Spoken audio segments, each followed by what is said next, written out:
Good morning, friends. Welcome back to our channel. As we know, we have started our new chapter that is about statistic.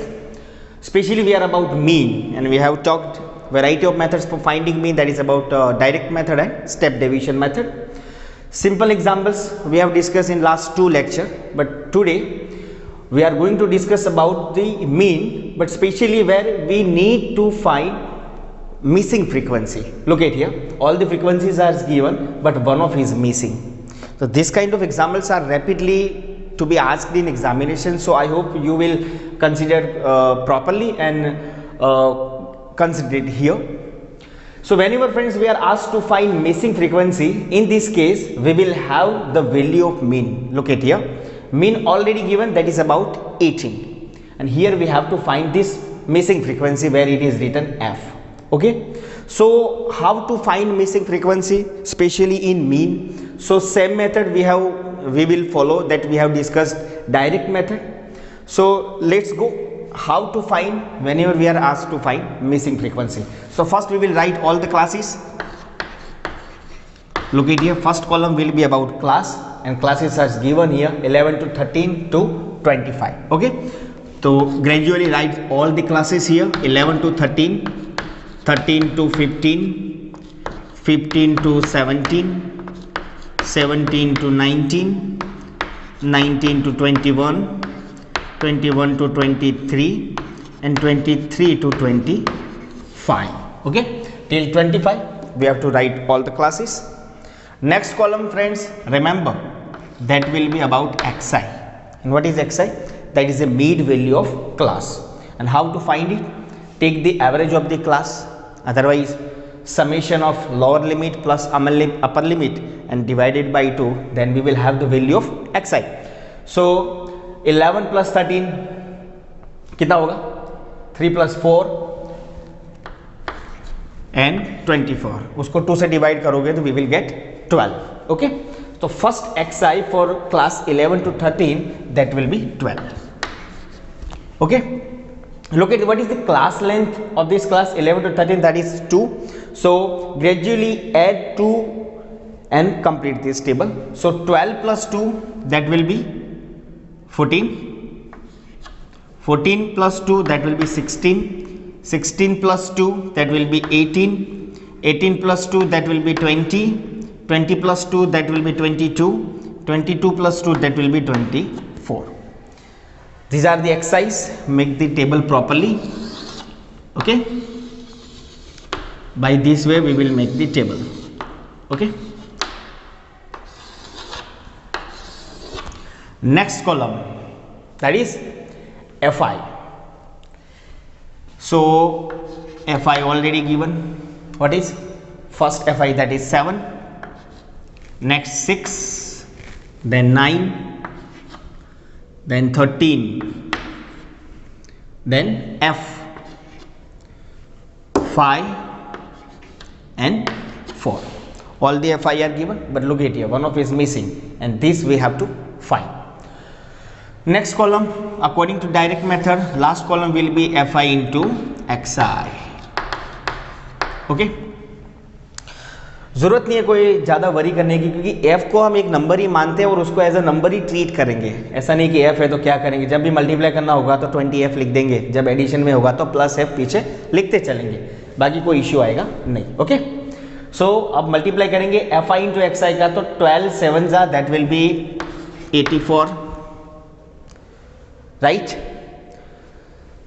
14 4 जा 24, 2 4 8, that will be 84. This is 9, 5 and 6, right. 9 6 are 54, 4 5 carry कर देते, 9 1 जा 9, 9 plus 5 14, that will be 144. 18 into 13 कितना होगा, multiply कर लेते, 8 1 जा 8, 1 1 जा 1, 24, 2 5 4 234, राइट. ये हो जाएगा 234. 20 इंटू एफ कितना होगा 20 एफ. यहाँ पे ध्यान रखना एज इट इज लिखना है आपको, सिर्फ मल्टीप्लाई लिखे करके 20 into F, that will B 20f. 20 into 5, 5 to the 10, 1 carry, 5 to the 10 plus 1, that will be 11. So final answer will be 110, right? And 24 into 4 कितना होगा? 16, 1 carry, 4 to the 8 plus 1, that will be 9. So all the multiply we have done. So fixi now ready. Okay. As we know, what is the formula for finding mean in direct method? So x bar equal to sigma fi into xi by sigma fi. X bar already given, here it is, that is 18, right? But still we need to find the value of sigma fi xi. It means summation of all the fi xi are already here. So add this all fi xi,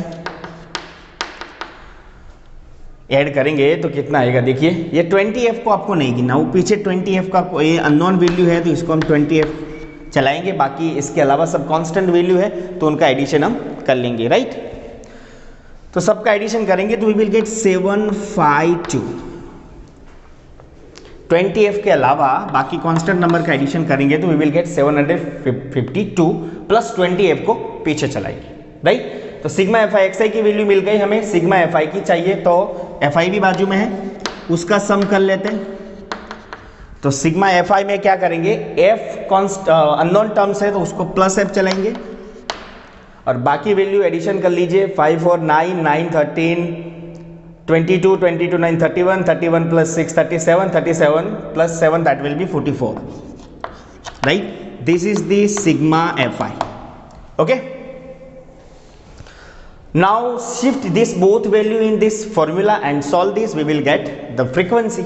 Okay, तो what is sigma fi xi? देखिए जब भी आपको missing frequency find करनी होगी तब sigma fi xi में f चलता होगा, सिग्मा fi में भी f चलता होगा, क्योंकि वो वैल्यू हमें फाइंड करनी है. अभी तक जितने एग्जाम्पल किए उनमें हमने मीन फाइंड किया था. We have found means as whenever whatever examples are given. So हमने उसमें मीन फाइंड किया था, उसमें हमें फ्रीक्वेंसी फाइंड करनी है तो मीन आपको दिया होगा और यहाँ पे भी वो 18 है, ठीक है? तो वैल्यू शिफ्ट कर लेते हैं. तो सिग्मा fi xi की वैल्यू कितनी है? ये रही 752 plus 20f, right? And sigma fi कितना है? 44 प्लस, अब ये 44 प्लस f है, यहाँ पे डिनोमिनेटर में, वहां पे जाएगा तो 18 के साथ मल्टीप्लाई करेगा. So will write 18 into 44 plus f equal to 752 plus 20f. Okay, इसका मल्टीप्लाई करेंगे. 18 इंटू 44, 18 इंटू 44 करेंगे तो we will get 792. 18 into f, that will be 18f. 752 plus 20f. अब उस इक्वेशन में से हमें f निकालना है, राइट? चलिए f निकालते हैं. तो 18 को यहाँ ला दूँ और 752 को वहाँ ले जाओ, शिफ्ट कर देते हैं क्योंकि ये क्रॉस करेगा 752 तो that will be minus.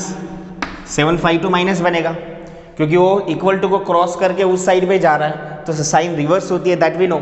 So 792 minus 752 equal to 20f और 18f यहाँ पे इक्वल टू क्रॉस करेगा ये बाजू, वो भी माइनस बनेगा.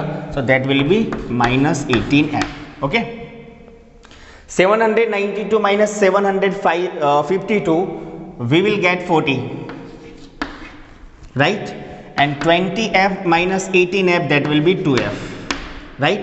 So 40 by 2 that will be f. So f equal to 20. This is the frequency which is missed in our questions. So friends, look at here, whenever we are asked to find the missing frequency where we will have mean already given, so what to do? We have to follow the direct method for finding mean and go through this method. Especially remember this, whenever you are going to multiply all the fi xi, either you are going to add all the fi or fi xi. So remember this value 20f, we don't need to add in this because this is unknown terms, we don't know what is the frequency, so we are not going to add in other fi xi. So we will go through this way, plus 20f.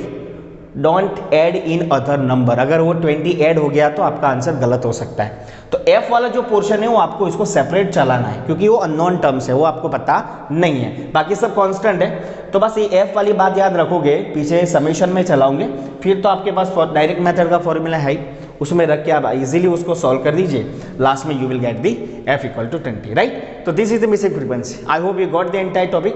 तो this is very important example for finding mean whenever we are asked to find missing frequency. So mean portion we have completed till here.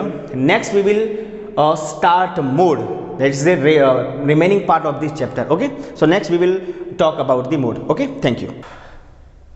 Okay friends, look at the just we have completed all the methods of mean for finding mean.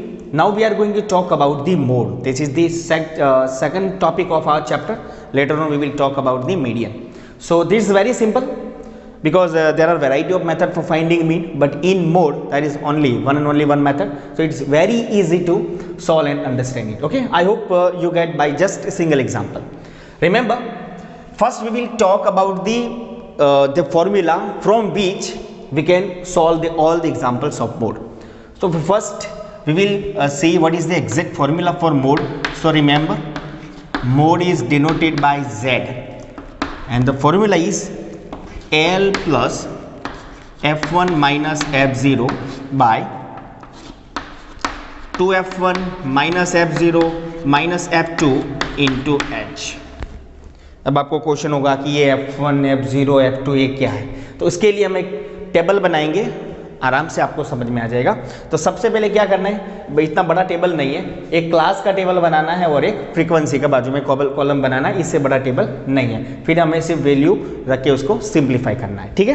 तो सबसे पहले class लिख देते हैं, class और frequency तो हर question में आपको लिखनी पड़ेगी, तो क्लास लिख देते हैं 5 to 15, 15 to 25, 25 to 35, 35 to 45, 45 to 55 and 55 to 65। यहाँ तक आपका टेबल दिया हुआ है, ठीक है। अब बाजू में हमें क्या लिखना है, फ्रीक्वेंसी लिखनी है। तो फ्रीक्वेंसी क्या है, ये रही 6, 11, 21, यहाँ लिख देते हैं 6, 11, 21, फिर आएगा 23, फिर 14 एंड 5।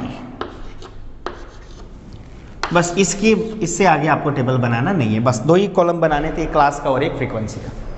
अब क्वेश्चन ये होगा कि सारी वैल्यू मिलेगी कहाँ से, F1 क्या है, F0 क्या है, F2 क्या है, ये L क्या है और ये H क्या है। H से तो आपको पता चला होगा कि what is H, it is nothing but class width, class length या class size, whatever use है। तो क्लास लेंथ बोलो या क्लास विड्थ बोलो या क्लास साइज बोलो, वो क्या है 5 to 15, कितना डिफरेंस आ रहा है, ऐसे पता नहीं चलता। तो upper limit minus lower limit कर दीजिए, 15 minus 5 यू विल गेट 10। तो हर क्लास में क्लास की जो लेंथ है ना वो 10 की है, इसका मतलब ये हुआ कि H की वैल्यू आपको पता चल गई, वो 10 है, ठीक है। अब देखते हैं L, F1, F0 और F2 क्या है। तो सबसे पहले जब भी we are going to find the mean, we will see the all the frequency which is the most maximum frequency from this entire frequency. So look at here, सबसे ज़्यादा फ्रीक्वेंसी कौन सी नज़र आ रही है आपको, मुझे तो 23 वाली आ रही है, शायद आपको भी वही आती होगी, है ना। मैक्सिमम फ्रीक्वेंसी आपकी 23 है, जो मैक्सिमम फ्रीक्वेंसी है उसका नाम हमारे पास होगा F1। मैक्सिमम फ्रीक्वेंसी को क्या कह देंगे हम, F1 कहेंगे। और इसके बिल्कुल सामने जो क्लास होगा, क्लास कौन सा भाई, ये वाला 35 to 45, ये आपका क्या बनेगा, मॉडल क्लास बनेगा। क्या बनेगा, मॉडल क्लास, ठीक है। तो L क्या है, it is nothing but lower limit of modal class. अब जो पहले होता है वो लोअर लिमिट होती है, बाद में जो आता है वो अपर लिमिट होती है। तो मॉडल क्लास एक बार डिफाइन हो गया तो उसकी लोअर लिमिट को आपको L मानना है। तो L की वैल्यू आपको कितनी मिलेगी, L equal to 35, it is nothing but lower limit of modal class, okay. और मॉडल क्लास कैसे मिला, तो मैक्सिमम फ्रीक्वेंसी के आगे वाला जो क्लास है वो आपका मॉडल क्लास है, ठीक है। मैक्सिमम फ्रीक्वेंसी तो फिर देखते ही पता चल जाए, और उसको F1 नाम दे देंगे। अब इसके बिल्कुल ऊपर, उसके बिल्कुल ऊपर वाली जो फ्रीक्वेंसी है वो आपकी F0 है, याद रखना। उसके बिल्कुल ऊपर वाली जो फ्रीक्वेंसी है वो क्या है, F0। अब देखिए ऑर्डर भी तो देखिए 0 1 और नीचे क्या आएगा, 2 ही आएगा। तो नीचे वाली जो फ्रीक्वेंसी है वो आपकी F2 बनेगी। सब टर्म अब सॉल्व हो गए। यहाँ तो काफ़ी कॉम्प्लेक्स फॉर्मूला थोड़ा सा नज़र आता है देखने में, लेकिन उसको वैल्यू उसकी डिफाइन जब करनी है टेबल में, so it's very simple to find out it. Look at here, F1 मिल गया तो उसके ऊपर वाली F0 और उसके नीचे वाली 2, तो ऑर्डर भी मिल गया 0 1 2, सब वैल्यू मिल गई। लिख देते हैं F0 कितना है भाई 21, F1 कितना 23, F2 कितना 14 और H क्लास लेंथ कितनी 10। बस shift this all the values in this formula and solve this, we will have the value of mode. Okay, तो सब वैल्यू यहां डाल देते हैं। L कितना है भाई 35, ब्रैकेट बना दो, L प्लस है याद रखना। F1 कितना 23, आराम से करेंगे। F0 कितना देख लीजिए 21। यहाँ पे याद रखना फॉर्मूला में एक ही फ्रीक्वेंसी है जो 2 के मल्टीपल में आती है, बाकी सब सिंगल है। तो 2F1, तो F1 कितना है भाई 23, F0 कितना 21, F2 कितना है 14 है। यहाँ सब वैल्यू लिख दी, ब्रैकेट क्लोज कर दीजिए। H की वैल्यू कितनी है 10, सब वैल्यू मैंने यहाँ पे पुट कर दी। अब सिंपल जो मैथ्स है, सब्ट्रैक्शन, एडिशन, डिवीजन जो भी है उसको सिंप्लीफाई करना है। लास्ट में जो बचेगा वो आपका Z होगा। यहाँ पे क्या चल रहा है अभी Z मतलब मोड, ठीक है। 35 का 35 चलाते हैं, ठीक है। 35 प्लस 23 माइनस 21 वो आपको 2 मिलेगा। 23 इंटू 2, 23 इंटू 2 दैट इज 46। क्या लिखेंगे भाई 46। ये दोनों का एडिशन कर लेते हैं, -21 एंड -14 दोनों का एडिशन होगा ना, दोनों माइनस माइनस है तो 4 + 1 5 है ना, 2 + 1 3 माइनस आएगा है ना। 23 इंटू 2 46 और ये दोनों पीछे वाले का एडिशन होगा -35 और इंटू 10, राइट। 35 का 35 लिख दो, ब्रैकेट में 2, 46 में से 35 माइनस करो, 6 में से 5 करोगे, 6 - 5 दैट इज 1, 4 में से 3 निकलेगा तो ये बनेगा 1 इंटू 10। यहाँ तक समझ में आ गया होगा, सिंपल मैथ्स कर रहे हैं, ठीक है। अब देखते हैं क्या बनेगा। 35 plus 2 into 10 that is 20 and 20/11, तो Z = 35 प्लस 20/11। ये देखो एलसीएम लेने की जरूरत नहीं है ना, सिंपली 20 को 11 से डिवाइड कर दो, जैसे हम करते हैं इस तरह से 20 को 11 से डिवाइड करोगे तो यू विल गेट समथिंग 1.8 है ना, राइट डाउन हियर। तो 35 प्लस 1.8 और ये दोनों का एडिशन कर लो तो 35 plus 1 that is 36.8 something. Okay, तो ये आ गई आपकी मोड की वैल्यू। कितना सिंपल है मोड। देखिए जब भी आपको डेटा दिया हो, इसमें मिसिंग फ्रीक्वेंसी वाला शायद एग्जांपल होगा तो later on we will talk about it, but उसके टेबल में खास कुछ बनाना नहीं है, आपको सिर्फ क्लास और फ्रीक्वेंसी लिख देना है और इसका फॉर्मूला जो है वो इंपॉर्टेंट है। फॉर्मूला याद रखना पड़ेगा क्योंकि जो मीन का फॉर्मूला था वो थोड़ा सा सिंपल था, but look at the mode, it's a little bit complex to remember, but I hope you will get it. All the values F1, F0, F2 and L and H, what is this? All are very simple to find out from the table. First आपको क्या करना है, सबसे maximum वाली frequency पकड़ लेनी है, बस उसको F1 लिख दो, उसके ऊपर वाले को F0, इसके नीचे वाले को F2, तो 3 फ्रीक्वेंसी डिफाइन हो गई। H मतलब क्लास लेंथ, तो क्लास की साइज देख लो, वो जो भी होगी आपकी H की वैल्यू होगी, और मैक्सिमम फ्रीक्वेंसी के आगे जो क्लास है उसका नाम है मॉडल क्लास, और L की वैल्यू जो है this is the lower limit of modal class, so you will gate L = 35। पहले सब वैल्यू इस तरह से लिख दो, फिर अपने फॉर्मूला में शिफ्ट करके आराम से सॉल्व करोगे, तो आई hope you get the entire topic. Okay, thank you.